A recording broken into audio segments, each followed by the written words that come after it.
So hello everyone and welcome to this video. So इस video में हम करने वाले हमारा जो नेक्स्ट जो टॉपिक आ जाता है वो आ जाता है horizontal projectile motion. Horizontal projectile motion समझने वाले साथ साथ उसके हम देखने वाले जो उसकी एप्लीकेशंस आ जाती है, means basically time of flight, और साथ साथ जो हमारी उसकी रेंज आती है उन कंसेप्ट्स को, उनकी जो वैल्यूज़ है वो हम निकालने वाले हैं। तो देखो सबसे पहले हम समझते हैं हॉरिजॉन्टल प्रोजेक्टाइल मोशन आपका क्या होता है। तो बेसिकली सिंपल, अगर हम सिंपल वर्ड में समझे horizontal projectile motion, projectile motion का मतलब क्या होता है, जब आप किसी ऑब्जेक्ट को आप किसी थीटा डिग्री एंगल पर आप क्या करो, प्रोजेक्ट करो, और उसको एयर में क्या है बिना फ्यूल के आप मूव कराओ, तो उस चीज को हम क्या बोलते हैं, सिंपल प्रोजेक्टाइल मोशन बोलते हैं। और यहाँ पर हॉरिजॉन्टल का मतलब सिंपल सिर्फ इतना ऐड हो जाता है कि अगर आप उसी ऑब्जेक्ट को, आपने पहले क्या किया, आपने पहले ग्राउंड पे आप खड़े हुए थे और आपने क्या किया, किसी ऑब्जेक्ट को मतलब कि कुछ एच हाइट पर आपने ऐसा फेंका, और मतलब कि वो क्या कोई इनिशियल वेलोसिटी यू से और थीटा एंगल से आपने फेंका। अब आप क्या कर रहे हो, काम यही कर रहे हो, बट आप क्या चले गए, किसी एच हाइट पर आप चले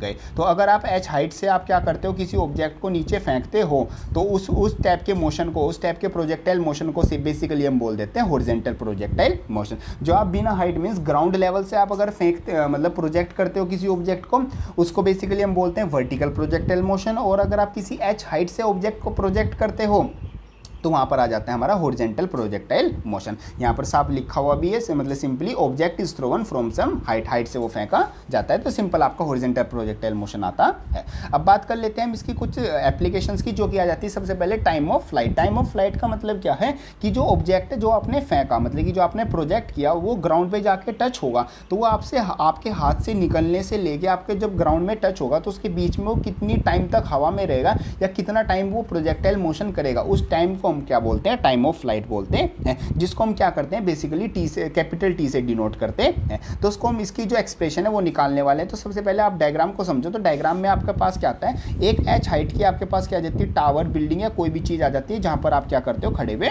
हो। यहाँ से आप ऑब्जेक्ट को क्या करोगे, प्रोजेक्ट करोगे, जिस पॉइंट का नाम है ओ बेसिकली आप ओरिजिन के लिए ले सकते हो। आपने एक ऑब्जेक्ट को प्रोजेक्ट किया और वो क्या करता है, प्रोजेक्टाइल मोशन करके ए पॉइंट पर जाके वो गिर जाता है।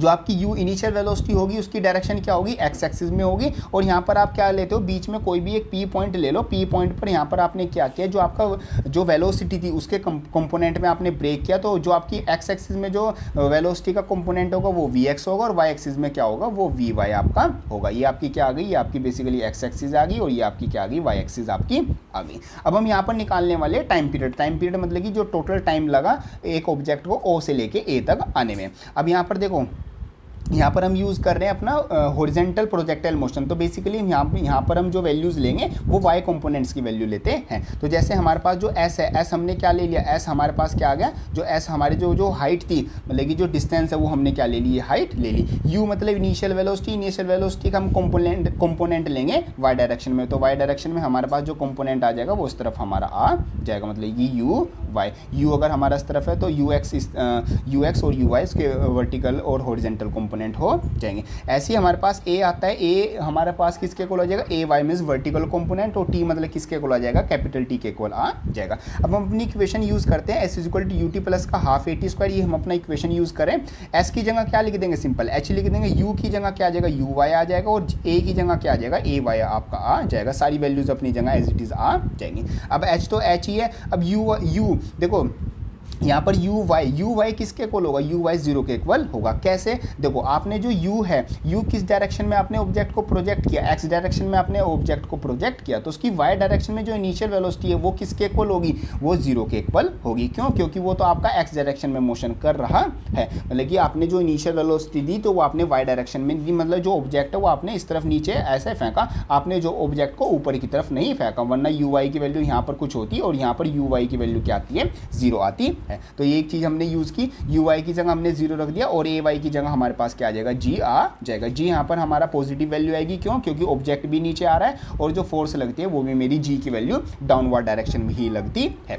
अब यहाँ पर एच किसके इक्वल आ जाएगा, ये वाला पार्ट तो जीरो हो जाएगा और हाफ जी टी स्क्वायर के इक्वल आ जाएगा। यहाँ से मैं टी की वैल्यू निकाल लूँगा तो √2h बाई जी मेरे पास वैल्यू आ जाएगी। इसमें जो एच है, एच का मतलब आपने ग्राउंड से कितनी हाइट पर जो ऑब्जेक्ट है उसको प्रोजेक्ट किया था, मतलब कितनी हाइट ऊपर जाकर ऑब्जेक्ट को प्रोजेक्ट किया था, और जी का मतलब एक्सीलरेशन ड्यू टू ग्रेविटी। ये आपका सिंपल सा क्या आ जाता है, टाइम ऑफ फ्लाइट का फॉर्मूला आपका आ जाता है, जो कि न्यूमेरिकल्स में डायरेक्ट आपका यूज़ होने वाला है। आगे बात करते हैं रेंज के बारे में। देखो रेंज का मतलब क्या होता है, बेसिकली रेंज मतलब क्या होती है, आप किसी ऑब्जेक्ट को जहाँ से आप फेंक रहे हो और वो जो ऑब्जेक्ट जहाँ पर जाके गिरेगा, मतलब आपने ओ से इसको ऑब्जेक्ट को फेंका और हम मान लेते हैं वो ए पॉइंट पर जाकर आपका क्या हुआ, ग्राउंड से टच हुआ। तो ये जो ग्राउंड से टच होने पर और ये जहाँ पर आपके जहाँ से आपने ओ से फेंका था, तो उसका जो हॉरिजॉन्टल डिस्टेंस होता है उसको हम क्या बोलते हैं, रेंज बोलते हैं, जो कि बेसिकली हमारे क्या करते हैं, आर से डिनोट करते हैं। तो सेम हम यही कंसेप्ट हम यूज़ करने वाले हैं। अब देखो यहाँ पर हम क्या मेजर कर रहे हैं, हॉरिजॉन्टल डिस्टेंस मेजर कर रहे हैं। तो सारी जो चीज़ें हैं, जितने भी हमारे पास जो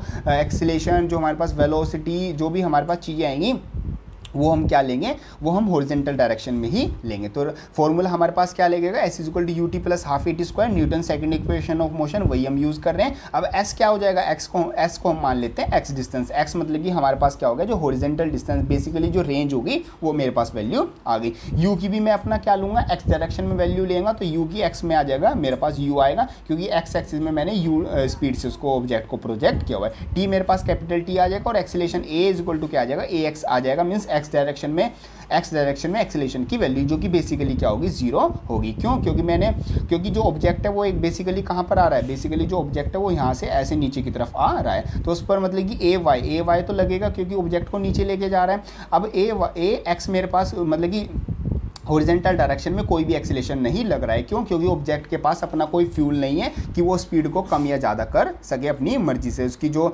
स्पीड है वो ए वाई की मतलब कि उस रिलेटिव ही चेंज हो रही है। तो ए एक्स की वैल्यू कितनी हो जाएगी, वो जीरो हो जाएगी। अब हम अपना इक्वेशन यूज़ करते हैं, s is equal to u t plus half a t square. S की जगह मैंने क्या रख दिया, एक्स मैंने रख दिया, यू की जगह यू एक्स आ गया, टी की जगह मेरे पास क्या आ गया, टी वैल्यू मेरे पास आ गई, और मेरे पास हाफ ए टी स्क्वायर की जगह ए की जगह मैंने ए एक्स रख दिया, टी स्क्वायर की जगह टी, और हाफ ए एक्स मेरे पास क्या आता है, जीरो रख दिया, तो ये मेरे पास क्या आ गया, टी स्क्वायर आ गया। यहाँ पर थोड़ा ये हट गया, यहाँ से मैं लिख देता हूँ यू एक्स क्या आ जाएगा, you cos theta by T, ये बस मेरे पास वैल्यू आ जाएगी। यू कोस थीटा भी ना लिख के आप क्या लिखोगे, सिंपल यू टी आप वैल्यू लिखोगे, क्योंकि कोस थीटा मतलब बेसिकली हम एक्स कंपोनेंट नहीं ले रहे हैं, एक्स की डायरेक्शन में ही मेरे पास क्या आती है, यू की वेलोसिटी आती है। तो एक्स इज इक्वल टू क्या हो गया, मेरे पास यू टी के इक्वल मेरे पास आ गया, x is equal to u T.